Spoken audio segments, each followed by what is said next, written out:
Hello hello hello नमस्कार। I think सारे बहुत अच्छे हो गए। एसएससी की टॉपिक से रिलेटेड एक बहुत ही शानदार चैप्टर लेके आया हूँ। Logical arrangement of words. बहुत सिंपल है। ज़्यादातर क्वेश्चन बच्चे गलत कर देते हैं। मुझे ये समझ नहीं आता कि अगर टॉपिक आसान है तो गलत क्यों होता है, और टॉपिक मुश्किल है उसमें ज़्यादा परसेंटेज करेक्शन के क्यों हो जाते हैं। ये बड़ा डिफिकल्ट होता है। इसके पीछे एक बड़ा रीजन बताऊँ मैं। ऐसा होता है कि जो टॉपिक आसान अपने को लगता है, अपने को लगता है अरे अपन तो मास्टर है इसके, कभी भी कर दूंगा, उसकी प्रैक्टिस ही नहीं करते हैं। That's why I suggest every time if you find any topic easy then you should practise is more then the topic which you find difficult. इसमें क्या होता है कि आप उस पर्टिकुलर चैप्टर में तो 100% श्योर हो जाता है कि ये तो मैं कर ही दूंगा। नॉर्मली एक ही होता है। दूसरी कंडीशन क्या होती है, हमें लग रहा होता है आसान है, आसान होता है भी है, लेकिन पेपर के टाइम में अपन मेंटल स्टेटस थोड़ा डिफरेंट रहता है, प्रेशर होता है, कैसे होगा कैसे होगा कैसे होगा, उसमें ऐसे होगा, अपन गलत कर देते हैं। बस उसको ध्यान रखने की जरूरत होती है। समझ रहे हैं? खैर, लॉजिकल अरेंजमेंट ऑफ वर्ड है क्या ये बताता हूँ। 2 मिनट वेट करिए, 10 सेकंड वेट करिए, जरा गटक लूँ मैं।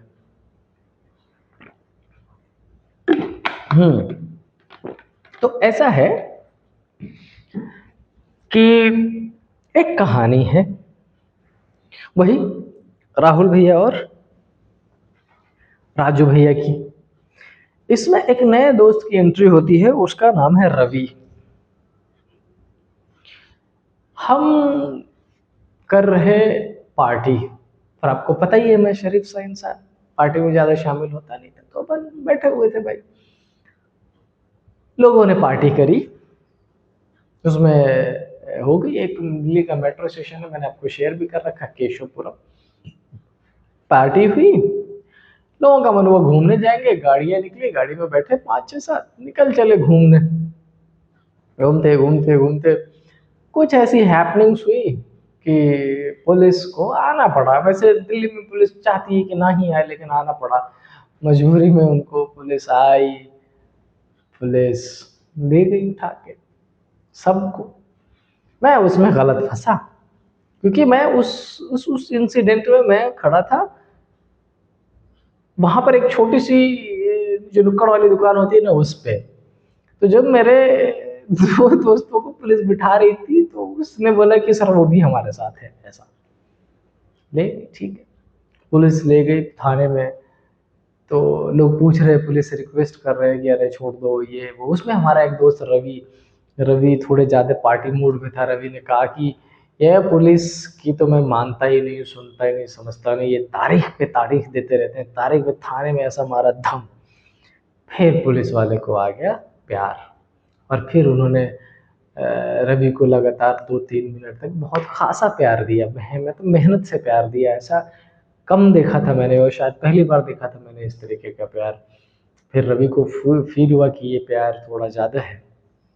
उसको उसने किसी तरीके से डाइजेस्ट किया, और उसकी तारीख पे तारीख कम हुई। अब ये जो हैपनिंग्स है समझिए, और फिर कल के घर वाले आए 3 4 बजे सबके, फिर सब अपने अपने घर चले गए। It's okay, it was the case of misunderstanding, not by us, by police. खैर इट्स ओके। अब मुझे ये बताओ, ये जितनी मैंने हैपनिंग्स इसमें बता दी, मैं बोलूंगी इसको क्रोनोलॉजिकल ऑर्डर में सेटल डाउन करो। तो क्या आप ऐसा बोलोगे कि पहले पुलिस आ गई, आप कहोगे नहीं सर पहले पार्टी करी? क्या ऐसा बोलोगे कि अच्छा देखो पहले पुलिस आई होगी और फिर पार्टी की होगी, और फिर गाड़ी में पुलिस के साथ घूमने गए होंगे, और फिर थाने में गए होंगे, फिर ऐसा ऐसा कुछ बोल सकते नहीं ना? एक प्रॉपर क्रोनोलॉजी है ना, एक जो भी जितने भी इंसिडेंट, जो इस इंसिडेंट में जितने भी हैपनिंग्स है वो एक दूसरे से जुड़े हुए थे ना। इस चैप्टर में वही काम करना और कुछ नहीं है। आपको 4 5 वर्ड्स दिए जाएंगे, और उस वर्ड को एक प्रॉपर ऑर्डर में अरेंज करना पड़ेगा कि कौन सी चीज पहले होती है, कौन सी बाद में होती है ना। ये वाली अरेंजमेंट आपको करना पड़ेगा। जैसे सपोज कर लो कि अगर अभी भी बहुत क्लियर नहीं हुआ हो, तो एक बात मैं बताता हूँ आपको। मेरा एक दोस्त था दिगंबर, और ये बहुत पुरानी बात है, 2006 7 की बात है। एक दिन शाम को उसका फोन आया कि कहाँ है तू। मैं कहा कहाँ होऊंगा, इधर ही हूँ, घर में था अपने में। प्रोबेबली तब मैं कैंपस में ही रहता था, दिल्ली यूनिवर्सिटी और कैंपस में ही रहता था। तो उसका फोन आया, कहाँ है तो? मैंने कहा इधर ही हूँ। कह रहा इधर आ जा, एक पार्क है उसमें। मैं क्या हो गया? कह रहा तू आ जा।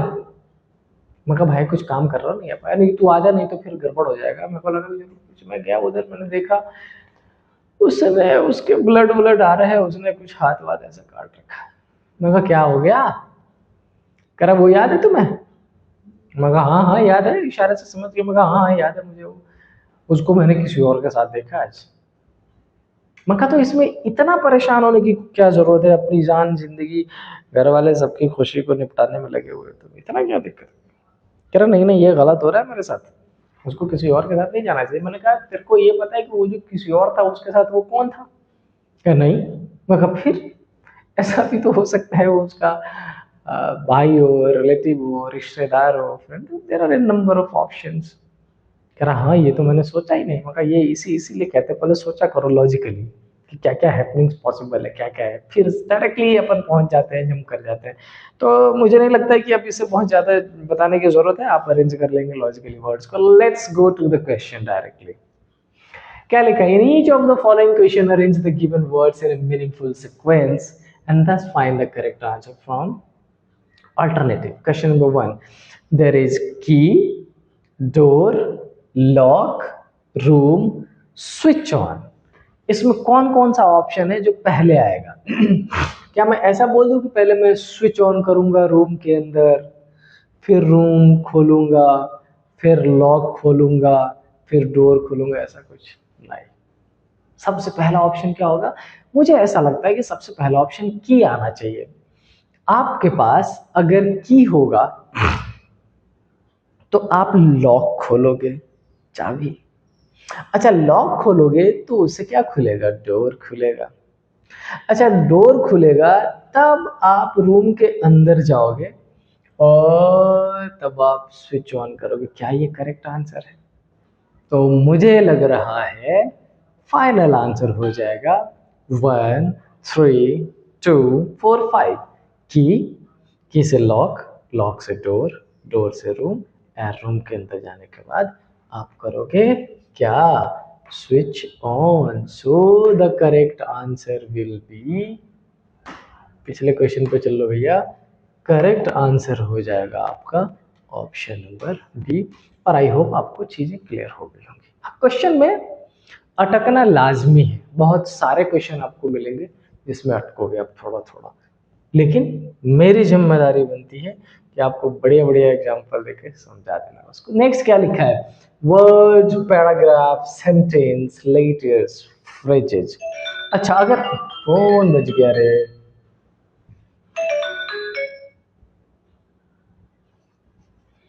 सबसे छोटा क्या है? लेटर। लेटर से क्या बनेगा? Words.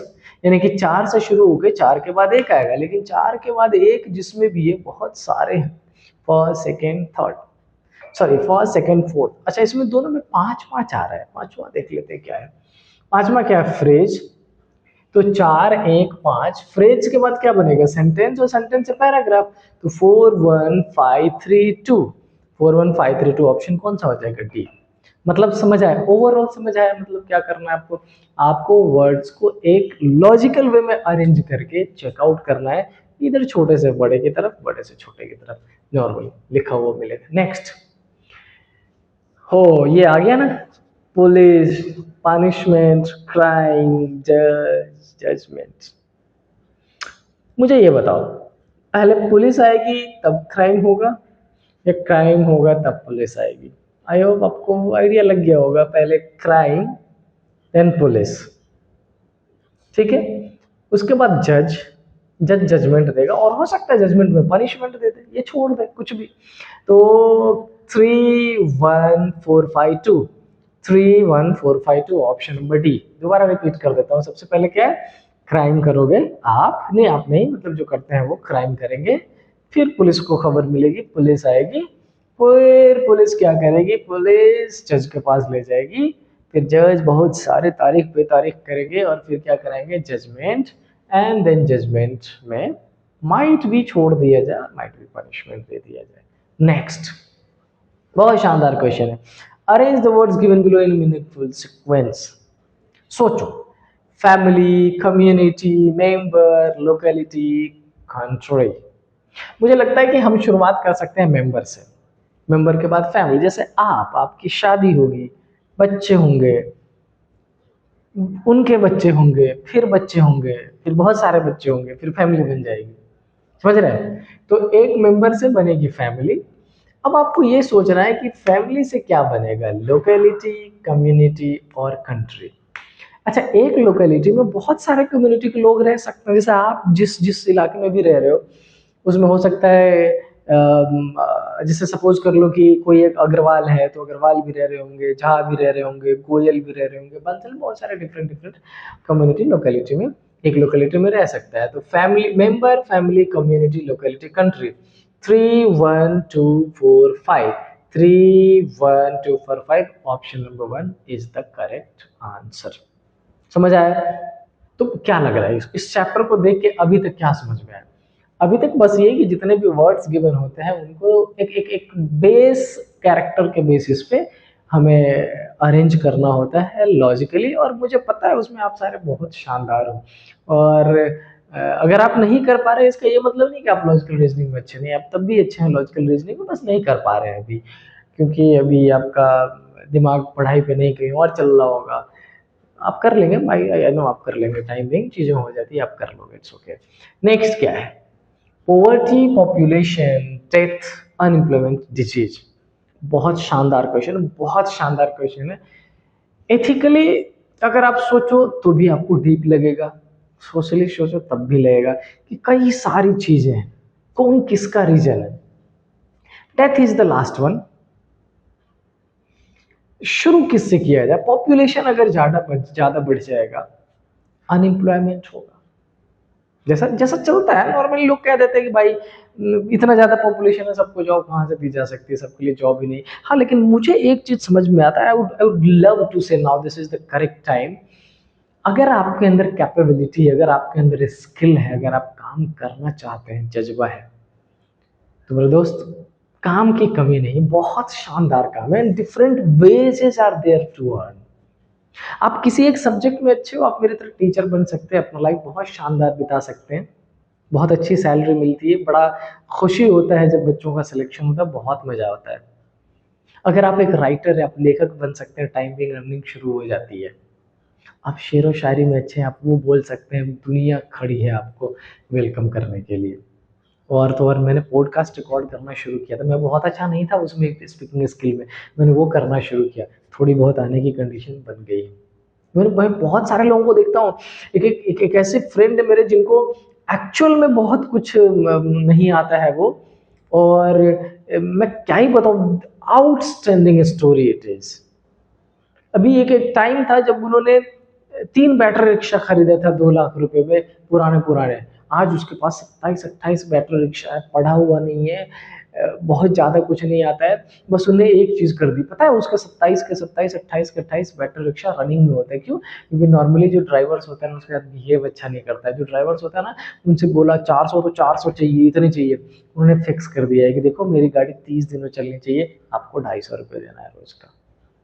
So if you have a skill, you have ways and means of thinking. If you are able to think differently, if you are able to think not differently, जो चल रहा है रास्ता उसको भी सोचने में अच्छे से सोच पाओगे ना, अर्निंग के रास्ते हैं बहुत सारे। So go for it, do something, don't sit idle, try to do something, कुछ ना कुछ। और हाँ, एक चीज और, मैंने एक हर्षवर्धन जैन है, मैंने उसकी वीडियो में देखा था, उसने बोला था कि अगर आप कुछ भी करने की कोशिश करते हो तो within a week, within a 2 week, भगवान की तरफ से, अल्लाह की तरफ से भी मैसेज आता है आपके लिए कि हाँ तेरे लिए ये काम है, आप करने वाले बनो, जरिया बन जाता है। दुनिया में बहुत सारे ऑप्शंस होते हैं, सो लेट्स डू इट। क्या लिखा है? तो मैंने बोला पॉपुलेशन होगा 2। मुझे लगता है कि मैं ज़्यादा मोटिवेशनल नहीं हुआ हूँ, कम ही हुआ होऊंगा।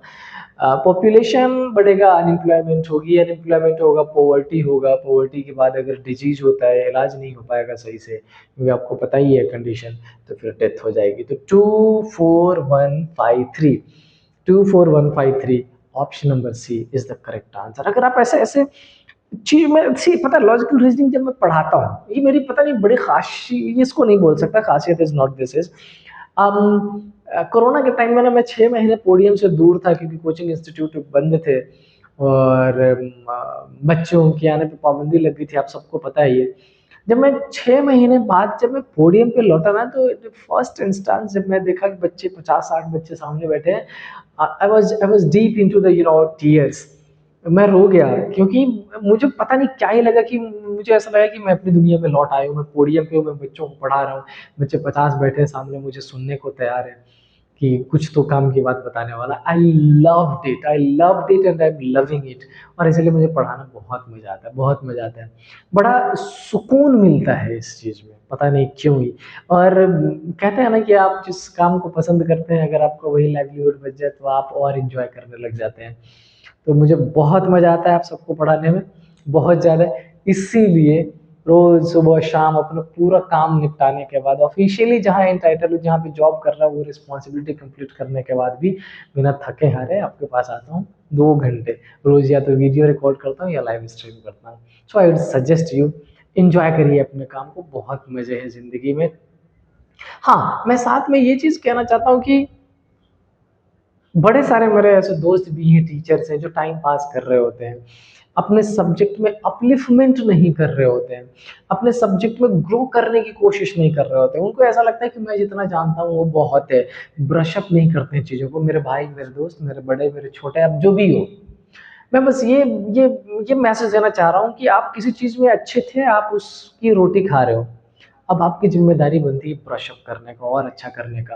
क्योंकि दुनिया बदल रही है, बच्चे जो आ रहे हैं उसको अगर आप बदलते हुए दुनिया के हिसाब से कंटेंट नहीं दे रहे, अपने आप को ब्रशअप करके क्रिएट नहीं कर रहे हैं, चीज़ों को मॉडिफाइड वर्जन नहीं दे रहे, इसका मतलब आप अन्याय कर रहे हैं। जस्टिफाई ना तो उनके साथ कर रहे हैं, बच्चों के साथ, ना तो जस्टिफिकेशन आप खुद को दे पा रहे हैं, अपनी जिससे आप रोटी खा रहे हैं उसको जस्टिफाई कर रहे हैं। So I request you to study, to go through the chapter. आप ऑलरेडी अच्छे हैं, आप इसलिए पढ़ा रहे हैं, थोड़े से ब्रशअप करने की जरूरत है। सो टाइम निकाले और पढ़े।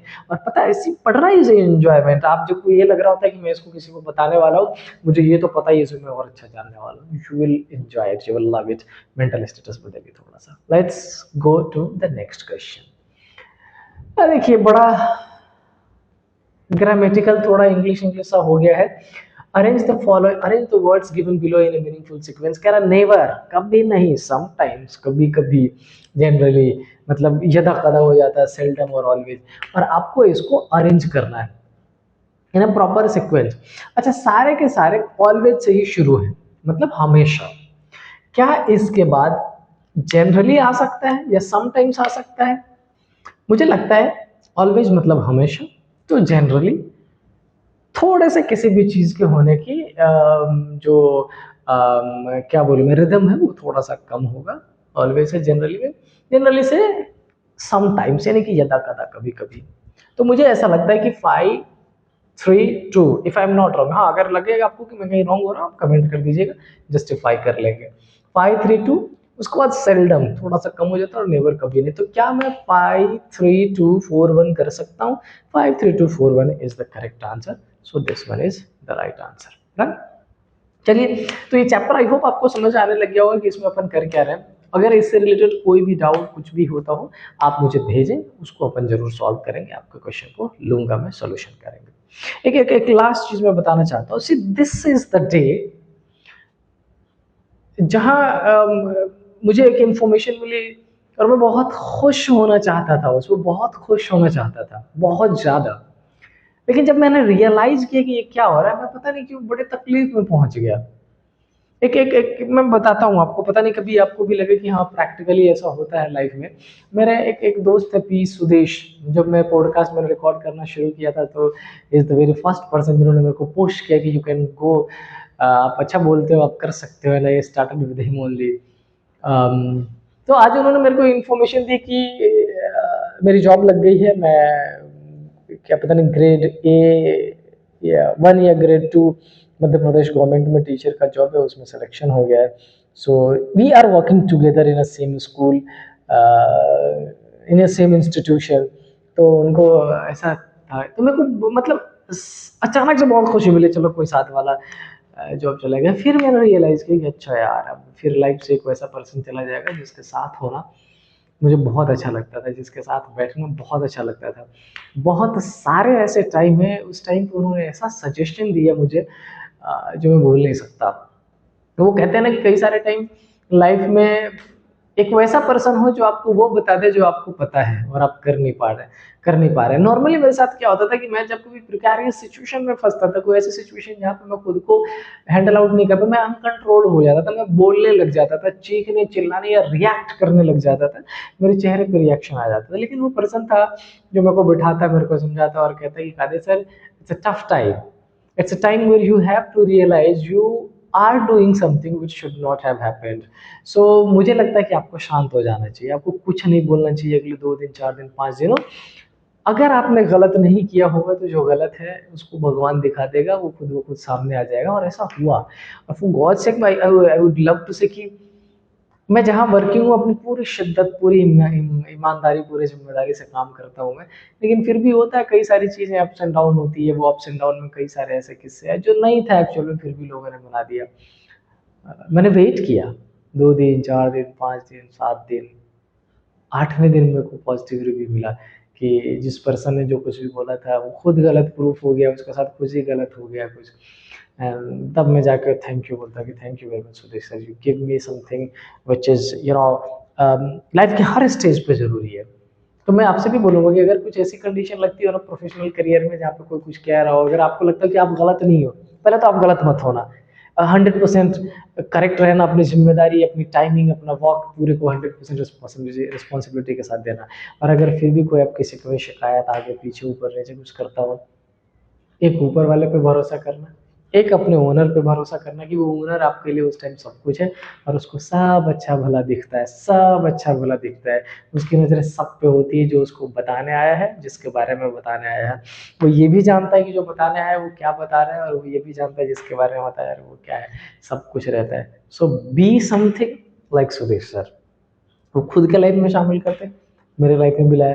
और अब मैं बहुत काम कंपोज रहता हूँ, और पता है उसके बाद में काम करने की एफिशिएंसी बहुत बढ़ जाती है, और लिटरली मेरी काम करने की एफिशिएंसी बहुत बढ़ गई है। एंड नाउ मतलब मैंने सीखा है कुछ, और इसलिए आज मुझे बहुत तकलीफ हो रही है। उनको गवर्नमेंट जॉब लग गई, वो जा रहे हैं, इट्स गुड, इट्स मुझे बहुत खुश होना चाहिए, तो मैं हूँ भी। लेकिन तकलीफ इस बात की कि वो जा रहे हैं, बस। तो बस यही लाइफ है, ठीक है, इट्स ओके। मिलते हैं नेक्स्ट क्लास में, टिल देन स्टे हैप्पी, जय हिंद। और हाँ, शेयर और सब्सक्राइब। अब मैं सजेशन नहीं, एडवाइस नहीं, कमांड कर रहा हूँ, करना जरूर। Thank you very much.